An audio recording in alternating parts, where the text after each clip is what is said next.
તાલુકાના ભાલ વિસ્તારના સેવા સહકારી મંડળીના સેક્રેટરી અને તેના અન્ય 10 મળતિયાઓ ભેગા મળીને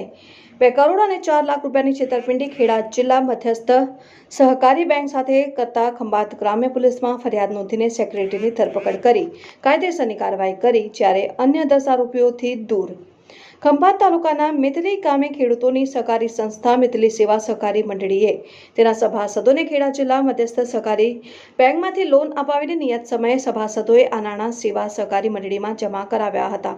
પણ મિતલી સેવા સહકારી મંડળીના સેક્રેટરી અને તેના અન્ય 10 જેટલા મળતિયા